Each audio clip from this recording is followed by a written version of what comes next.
और खबरों की शुरुआत इस वक्त की अहम खबर के साथ। डीजीपी पंजाब ने तलब की मीटिंग, हिमाचल और जेके के डायरेक्टर जनरल ऑफ पुलिस की मीटिंग, नार्को टेररिज्म के खतरे पर मीटिंग हो रही है। शिमाली हिंदुस्तान में बढ़ रहा है खतरा, जम्मू कश्मीर पुलिस के सीनियर एहलकार लेंगे इस मीटिंग में हिस्सा। तो बड़ी को बता दें, डीजीपी पंजाब ने मीटिंग तलब की है। हिमाचल और जेके के डायरेक्टर जनरल ऑफ पुलिस की मीटिंग हो रही है और नार्को टेररिज्म के खतरे पर इस मीटिंग में तबादले ख्याल किया जाएगा। शुमाली हिंदुस्तान में नार्को टेररिज्म के खतरे बढ़ते हुए दिखाई दे रहे हैं और इसी ताल्लुक से ये मीटिंग तलब की गई है। जम्मू कश्मीर पुलिस के सीनियर एहलकार इस मीटिंग में हिस्सा लेंगे। तो इस वक्त की अहम खबर आपको बता दें, डीजीपी पंजाब ने एक मीटिंग तलब की है और इस मीटिंग में नार्को टेररिज्म के हवाले से बातचीत की जाएगी और इस मीटिंग में हिमाचल और जेके के डायरेक्टर जनरल ऑफ पुलिस की मीटिंग हो रही है और मीटिंग में आला अफसरान भी शिरकत करेंगे और इस मीटिंग में नार्को टेररिज्म के खतरे पर बातचीत होगी। आपको बता दें कि शुमाली हिंदुस्तान में नार्को टेररिज्म के खतरे बढ़ते हुए दिखाई दे रहे हैं और इसी तनाजुर में इस मीटिंग को तलब किया गया है। इस मीटिंग में आला ओहदेदार शामिल हैं। हिमाचल और जेके के डायरेक्टर जनरल ऑफ पुलिस ने यह मीटिंग तलब की है और इस मीटिंग में नार्को टेररिज्म, शुमाली हिंदुस्तान में इसका खतरा बढ़ता हुआ नजर आ रहा है और इसी तनाजुर में यह मीटिंग बुलाई गई है। और इस खबर पर हमारे नुमाइंदे मनोज राठी हमारे साथ जुड़ चुके हैं। मनोज राठी, आपसे जानना चाहेंगे कि काफी अहम ये मीटिंग है और किन किन चीजों पर इस मीटिंग में तबादले ख्याल किया जाएगा? देखिए, काफी बिल्कुल अहम मीटिंग है, जैसे आपने भी जिक्र किया। और इसमें सबसे अहम बात यह है कि जो बॉर्डर एरिया से जो पंजाब लगते, साथ में जम्मू कश्मीर के लगते, जो बॉर्डर एरिया पे जिस तरह से ड्रग स्मगलिंग होती है या फिर इलीगल वेपन्स की जो स्मगलिंग हुई है पिछले दिनों की अगर हम बात करें, तो जो ड्रोन एक्टिविटी है वो काफी बड़ी है, जिसको लेकर कहीं ना कहीं बीएसएफ की अगर हम बात करें और जो पुलिस है, पंजाब पुलिस हो या जम्मू कश्मीर पुलिस हो, हिमाचल पुलिस हो, इनका जो ज्वाइंट ऑपरेशन है वो जरूर देखने को मिला। जो ड्रोन एक्टिविटीज को मार गिराया है, ड्रोन एक्टिविटीज को नाकाम किया है, जो भी शरारती अंसर थे, जो ड्रग स्मगलिंग जो है उनमें काफी सफलता जरूर पुलिस ने हासिल की है। कई वेपन्स जो है वो रिकवर किए हैं, ड्रग्स जो है वो रिकवर की है। तो इसी को लेकर एक पूरी रणनीति जो है वो रणनीति अगर हम बात करें तो तैयार की जा रही है, रणनीति तैयार की जा रही है कि किस तरह से इन चीजों को रोका जा सके, किस तरह से आपस में कोऑर्डिनेशन जो है वो किया जा सके।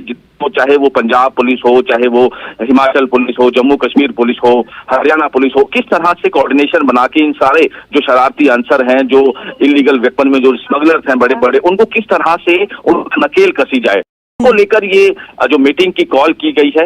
उस जो मीटिंग की कॉल में डीजीपी जो पंजाब की अगर हम बात करें, जम्मू कश्मीर की बात करें, हिमाचल की बात करें, हालांकि समय जो है वो अभी नहीं कंफर्म हुआ पाया है कि आखिर मीटिंग होनी कब है, लेकिन कॉल जो की गई है सीनियर ऑफिसर की तरफ से, इसमें पूरी रणनीति जो है वो तैयार की जाएगी और समय समय पर किस तरह से कोऑर्डिनेशन रखना है, किस तरह से आपस में तालमेल रखना है, को लेकर चर्चा होगी। बिल्कुल मनोज राठी, अब देखने वाली बात होगी कि इस मीटिंग में क्या कुछ चीजें बताई जाएगी, किन किन चीजों पर खास तौर पर बातचीत की जाएगी, वो भी हम अपने नाजरीन को बताएंगे। फिलहाल तफसीलात के लिए आपका बेहद शुक्रिया।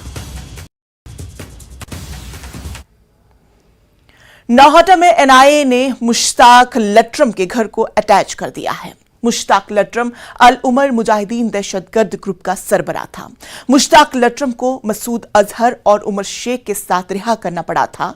मुश्ताक लटरम को IC 814 तैयारा हाईजैक मामले में रिहा करना पड़ा था। पीछे जो आप घर देख रहे हैं, मुश्ताक अहमद जरगर एलियास मुश्ताक लटरम का है। अभी हम गनी मोहल्ला नौहट्टा में है, जो शहर खास माना जाता है, डाउनटाउन का एक ऐसा एरिया जहां पे काफ़ी ज़्यादा एंटी सोशल एक्टिविटीज़ होती थी। आप पत्थरबाजों की बात कर लें, मैं आपको ये भी कह दूं कि ठीक जामा मस्जिद के पीछे है, ये जामा मस्जिद के पीछे, और ये एरिया जो है ये काफ़ी ज़्यादा सेंसिटिव है। आज यहाँ सुबह MHA की टीम आई और उन्होंने यहाँ पे इनके घर पे, मुश्ताक जरगर के घर पे एक लीगल नोटिस लगाया है, जिस पे साफ साफ ये लिखा गया है कि जो घर है, जो मुश्ताक जरगर एलियास मुश्ताक लटरम, जो एक अल उमर मुजाहिदीन के जो फाउंडर थे उनका घर था, जहां पे सीज कर दिया गया है।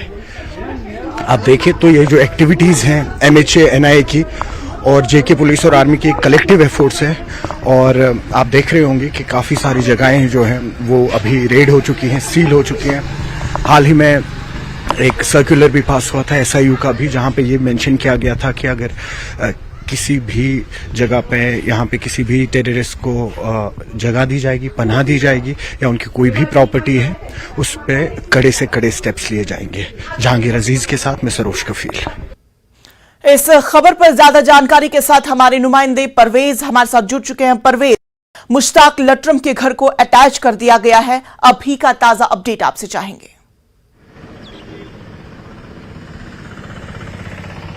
अब बिल्कुल इंशा, अगर हम अभी का अपडेट बताएं तो जो MHA और NIA और जो जम्मू कश्मीर पुलिस की टीमें थी वो यहां से अब रवाना हो गई हैं। एक बोर्ड चस्पा कर दिया गया है मुश्ताक लटरम के घर के बाहर, जिसमें डिटेल्स दी गई हैं इस प्रॉपर्टी के, और साथ में ये कहा गया था कि इस प्रॉपर्टी को सील कर दिया जाता है और इसे कोई ना खरीदे। आपको ये भी बता दें कि 2 मलरे पे तकरीबन ये मकान है, डाउनटाउन के शहर खास के एकदम अंदर है, जो काफ़ी वोलेटाइल हमेशा से माना जाता था।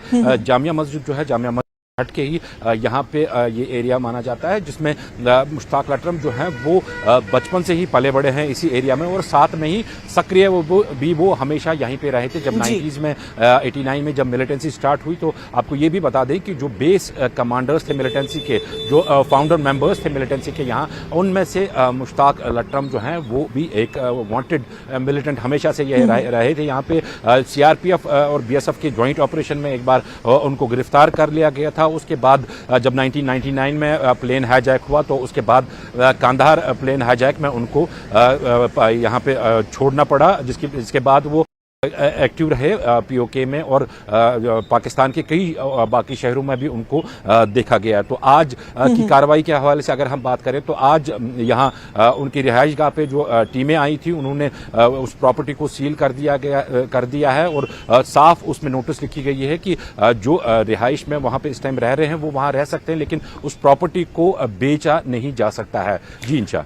परवेज, आपसे जानना चाहेंगे कि जिस दौरान मुश्ताक लटरम के जायदाद को अटैच किया गया है, उनके घर को अटैच किया गया है, उस दौरान उनके घर वालों का क्या कुछ रद्द अमल रहा?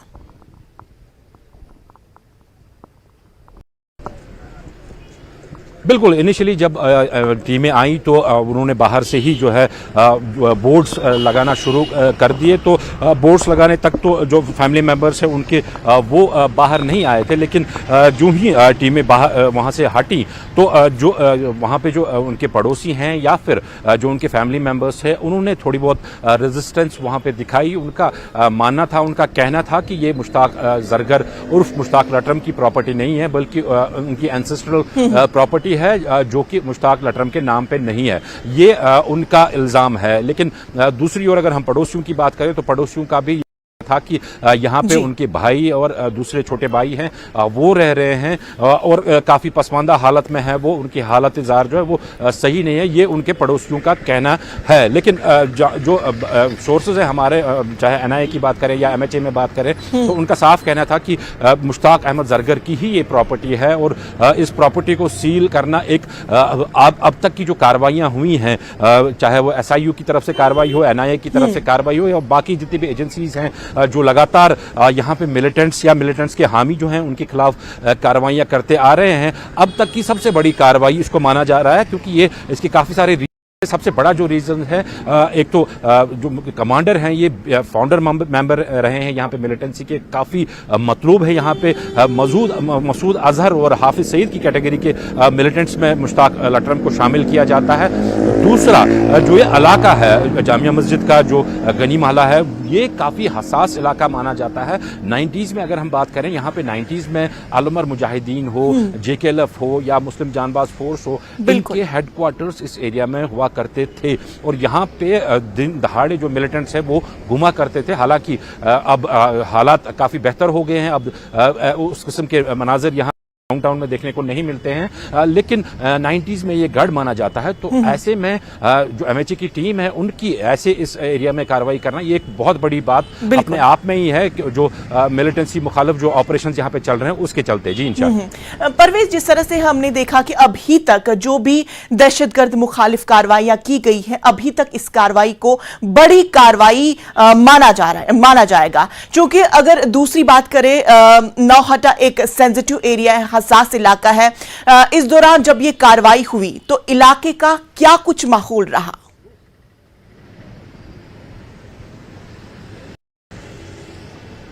इंशा, जैसा मैंने कहा कि हालात काफ़ी चेंज हुए हैं, चाहे हम पूरे यूटी की बात करें या फिर शहर ख़ास की भी बात करें। शहर ख़ास में भी काफ़ी तब्दीलियां आ गई हैं। अगर हम बात करें, ये जामिया मस्जिद का इलाका है, यहाँ पे आप देख सकते हैं कि ये वही इलाका है जहाँ पे हर एक जुम्मे के बाद जो है वो स्टोन पेल्टिंग, ISIS के फ्लैग होस्टिंग, ऐसे ऐसे इंसिडेंट्स यहाँ पे एवरी फ्राइडे यहाँ पे हुआ करते थे। इसी जामिया मस्जिद के उस साइड पे जो है मुश्ताक अहमद लटरम का मकान है, जो कि जामिया मस्जिद के काफ़ी क्लोज रहते हैं। तो आप अंदाजा लगा सकते हैं इस बात से कि जब सुबह ये कार्रवाई हुई तो जो इर्द गिर्द के लोग थे वो अपने मशगूल थे। वो कोई दूध ला रहा था, कोई रोटी ला रहा था। उस टाइम पे किसी किस्म की मज़ाहमत देखने को नहीं मिली। लेकिन फिर जब मुश्ताक लटरम के जो अहले खाना है, बाकी चाहे उनकी बहन की बात करें या भाई उनके हैं उनकी बात करें, जब वो फिर घर से बाहर निकले तो फिर बाकी पड़ोसी भी जो हैं वो भी फिर अपने घरों से बाहर निकले और उन्होंने भी मज़ाहमत, रेजिस्टेंस थोड़ी बहुत दिखाई इस कार्रवाई के खिलाफ। उन्होंने चाहा कि वो मीडिया से बात करें और मीडिया को ये बताएं, यही बता रहे थे वो मीडिया को कि ये मुश्ताक लटरम की प्रॉपर्टी नहीं है, बल्कि एक प्राइवेट प्रॉपर्टी है जो कि उनके वालिद के नाम है और अब उनके भाई जो हैं वो भाई जो हैं उनके रह रहे हैं यहाँ पे। ये भी कहा कि मुश्ताक लटरम से उनका कोई वास्ता नहीं है, वो पाकिस्तान में कब से सेटल हैं, तो ऐसे में कोई तुक ही नहीं बनता है इस प्रॉपर्टी को यहाँ पे सील करने का। ये उनका कहना था। हालांकि हमने देखा थोड़ी देर वहां पे माहौल थोड़ा गर्माया था, लेकिन जो ही फिर मीडिया वहां से हटी उसके बाद फिर से वहां पे जो नॉर्मल सिचुएशन है वो। तो चलिए परवेज, बेहद शुक्रिया तमाम तस्वीरें हम तक पहुंचाने के लिए, तमाम तफसीलात देने के लिए। तो नाजरीन, खबरों का सिलसिला जारी रहेगा, लेकिन यहां पे रुकेंगे एक छोटे से वक्फे के लिए। ब्रेक के बाद फिर से आप सबका इस्तकबाल करती हूं और अगली खबर का रुख करते हैं।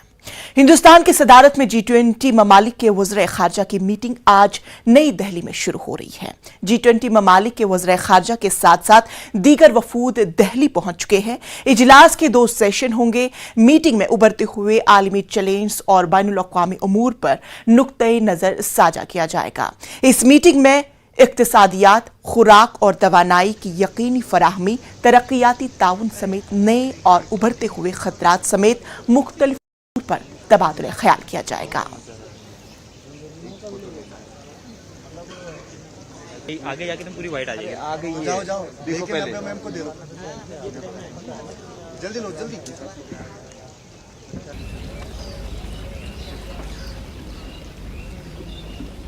G20 वज़ीर खारजा के इजलास से वज़ीर आज़म नरेंद्र मोदी वर्चुअल खिताब करेंगे। कुछ ही देर में वज़ीर आज़म मोदी का खिताब होगा।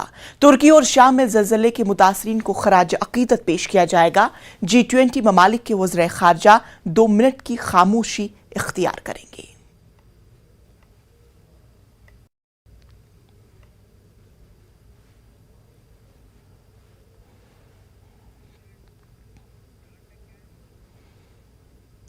शिमाल मशरक की 3 रियासतों त्रिपुरा, मेघालय और नागालैंड के लिए आज अहम दिन है। आज असेंबली इंतखाबात के नताइज का ऐलान किया जाएगा। वोटों की गिनती 8 बजे से शुरू हो गई, जिसके लिए सख्त हिफाजती इंतजाम किए गए हैं। त्रिपुरा में 16 फरवरी को और नागालैंड और मेघालय में 27 फरवरी को इंतखाब हुए थे। गौरतलब है कि त्रिपुरा में फिलहाल बीजेपी की हुकूमत है, जबकि नागालैंड में नेशनलिस्ट डेमोक्रेटिक पार्टी और मेघालय में नेशनल पीपल्स पार्टी की हुकूमत है।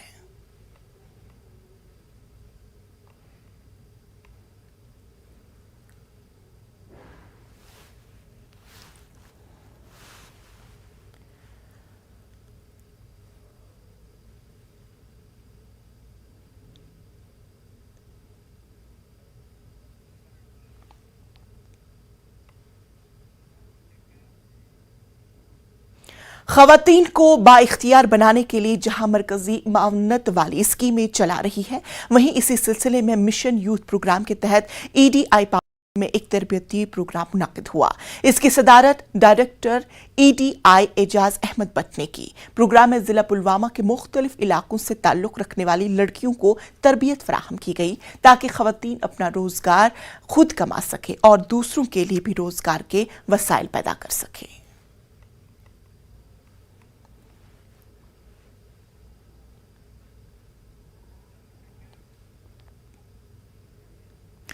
जिला बारामूला के पटन जुकर नागपुरा इलाके के लोगों ने इंतजामिया के खिलाफ नाराजगी का इजहार किया। यहां पर इंतजामिया ने लाखों रुपए सर्फ करके लोगों के मफाद में एक पुल की तामीर का काम अमल में लाया था, ताहम ये पुल सही ढंग से तामीर नहीं किया गया, जिससे मकामी लोगों को काफी मुश्किलात पेश आ रही है।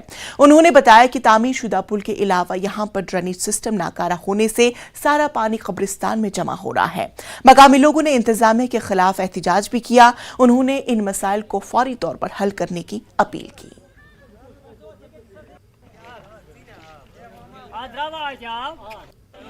मांगे हमारी मांगे पूरी करो। आरएमडी हाय हाय आरएमडी लूका कर यथ सतन मुंसलिक चुकरिक तो नारपोरिक पूरा पति चुकरिच तो सोन गांव यह तकरीबन 5 to 8 सास पॉपुलेशन। यह लिंक सिर्फ 1.5 किलोमीटर फ्राम दिस मुगहमा टू चुकर। अम सत 6 किलोमीटर बचत अगर चुकर पे गो कुंजर। यह रोड ये पुल सतुक तान बेकार। अत लोडिड गाड़ी योर खसि खसने सिद कह तुंद वसात अमन तान यह कत यह गमन तान वात कल कल आब नान कब्रो पेठ नंबर 1 नंबर 2 डिपर सह फसा 2 घंटन फसा डिपरो तान बे लोडिड गाड़ी खसान कहें पुल इत पे तमें ना तुम गरीज बिहू घर करो जमींदारी। बॉलीवुड अदाकारा आलिया भट्ट और अदाकार रणवीर कपूर और producer Karan Johar film shooting के लिए सयाहती मकाम गुलमर्ग में मौजूद है। ये गुलमर्ग में बर्फ से ढकी चादर पर अपनी फिल्म रॉकी और रानी की प्रेम कहानी के जरिए इल्तवा रोमानवी गाने की शूटिंग कर रहे हैं।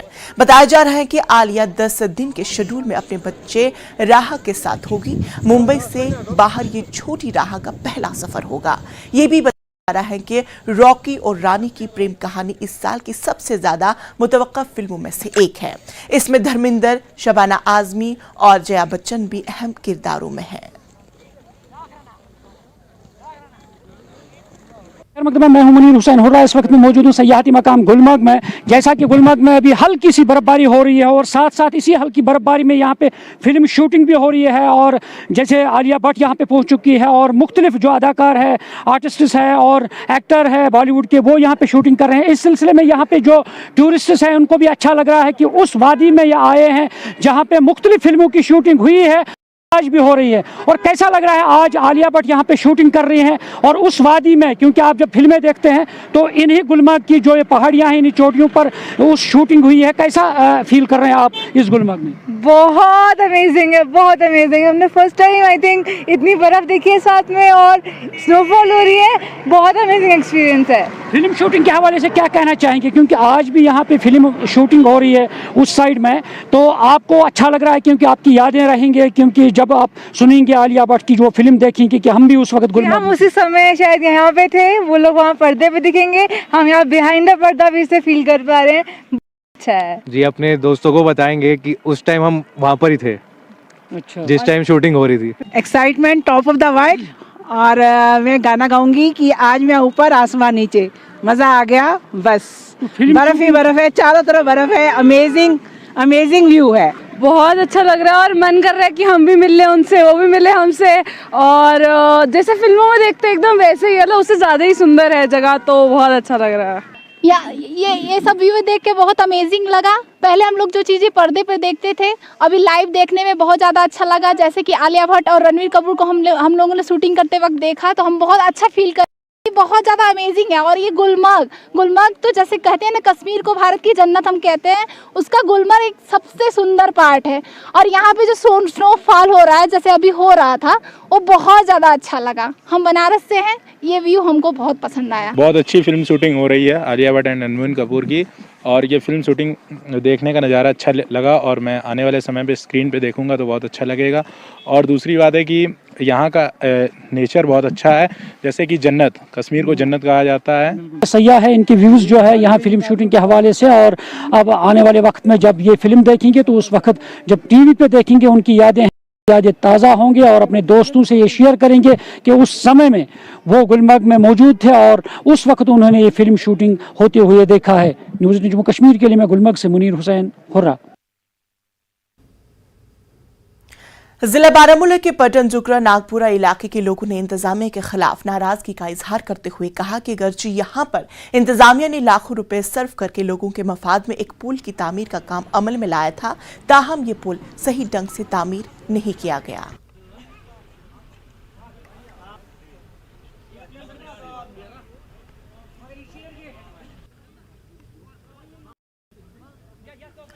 लूका कर मुंसलिक चुकरिक तो नारपोरिक नारपोर पति चुकरिच तो। और अगली खबर बताते हैं आपको, जिला बारामूला में मंशियात के खिलाफ जम्मू कश्मीर पुलिस की जंग जारी है। उस मुहिम के तहत रवां साल के जनवरी और फरवरी के महीनों के दौरान बारामूला पुलिस ने NDPS एक्ट के तहत 40 मुकदमा दर्ज किए हैं और 58 मंशियात फरोशों को गिरफ्तार किया। इनके कब्जे से करोड़ों रुपए का ममनुआ सामान बरामद किया गया। SSP बारामूला नागपुरी ने इतला देते हुए कहा कि पुलिस ने इस मुद्दत के दौरान 3 अशिया 4 kilo brown sugar, 152 kilogram heroine, cheers और 40 लाख रुपए नकद बरामद किया है। SSP बारामूला ने जिला के आम लोगों से गुजारिश की है कि वो अपने इलाकों में मंशियात फरोशों की मालूमात के साथ आगे आएं। उन्होंने कहा कि इतला देने पर इस शख्स की शनाख्त को सेगए राज में रखा जाएगा ताकि मुआशरे से मंशियात की लानत को खत्म किया जाए, जो कि पुलिस पब्लिक रिलेशनशिप की असल अलामत है।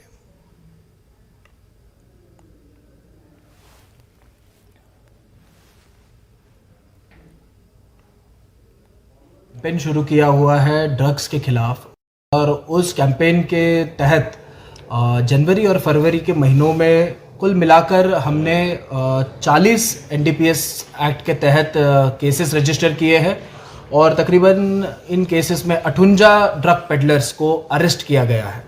ये एक बड़ी उपलब्धि है हमारे लिए। इन केसेस में अब तक हमने तकरीबन 3-3.25 किलो ब्राउन शुगर, 150 ग्राम तक हेरोइन, 5 किलो चरस, तकरीबन common and concrete. Excellency, we must all acknowledge that multilateralism is in crisis today. The architecture of global governance created after the Second World War was to serve two functions. First, to prevent future wars by balancing competing interests. Second, to foster international cooperation on issues of common interests. The experience of the last few years, financial crisis, climate change, pandemic, terrorism, and wars clearly shows that global governance has failed in both its mandates. We must also admit that the tragic consequences of this failure are being faced most of all by the developing countries. After years of progress, we are at risk today of moving back on the sustainable development goals. Many developing countries are struggling with unsustainable debt while trying to ensure food and energy security for their people. They are also the ones most affected by global warming caused by richer countries. This is why India's G20 presidency has tried to give a voice to the global south. No group can claim global leadership without listening to those most affected by its decisions. Excellencies, you are meeting at a time of deep global divisions. As Foreign Minister, it is but natural that your discussions are affected by the geopolitical tensions of the day. We all have our positions and our perspectives on how this tension should be resolved. However, as the leading economies of the world, we also have a responsibility toward those who are not in this room. The world looks upon the G20 to ease the challenges of growth, development, economic resilience, disaster resilience, financial stability, transnational crime, corruption, terrorism, and food and energy security. In all these areas, the G20 has capacity to build consensus and deliver concrete results. We should not allow issues that we cannot resolve together to come in the way of those we can. As you meet in the land of Gandhi and the Buddha, I pray that you will draw inspiration from India's civilizational ethos to focus not on what divides us, but on what unites us. Excellencies, in recent times, we have seen the most disastrous pandemic of a century. We have witnessed thousands of lives lost in natural disasters. We have seen global supply chains break down during times of stress. We have seen stable economies suddenly overwhelmed by debt and financial crisis.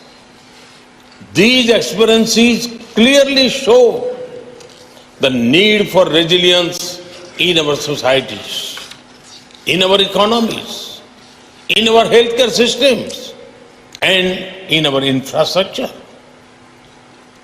The G20 has a critical role to play in finding the right balance between growth and efficiency on one hand and resilience on the other.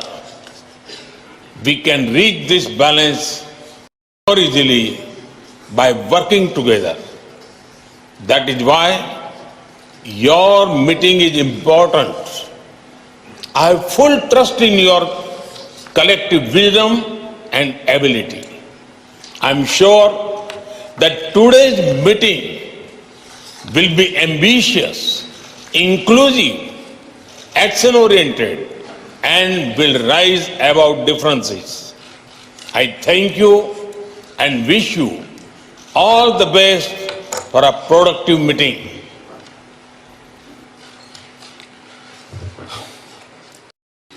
I thank the Prime Minister for his valuable guidance.